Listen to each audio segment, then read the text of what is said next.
enemy returns to kill our hero in Green Arrow number 8. And apparently he succeeds. Yeah, Oliver Queen appears to be dead when we open this issue.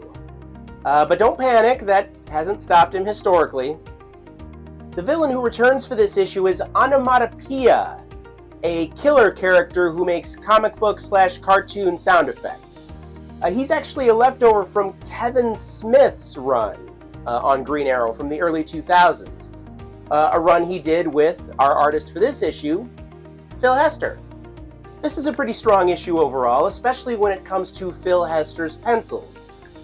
You know how sometimes you get a character and an artist who just seem like they're made for each other? I feel like Phil Hester has that dynamic with Green Arrow. I enjoy his work on other projects and other characters, but there's just something about Phil Hester and Green Arrow. Maybe part of it is just because I'm fond of that Kevin Smith, Phil Hester Green Arrow run.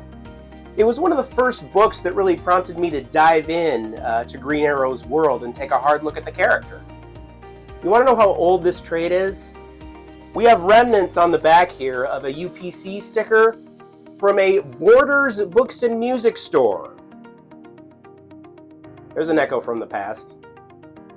You know, I was going to make a comment here about how the Onomatopoeia character would probably never translate to television or film just because of the comic book sound effect gimmick.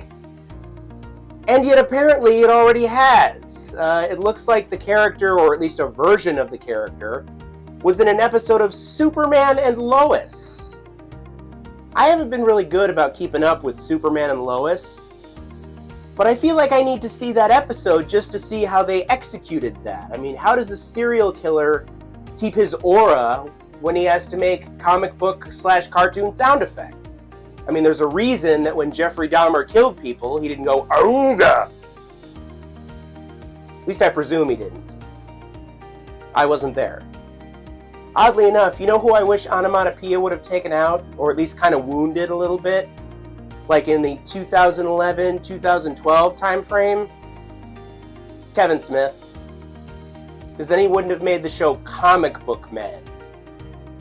You know, considering how much I love talking about comic books, and writing about comic books, and reading comic books, you'd think I wouldn't have cringed so hard at that show. But I did.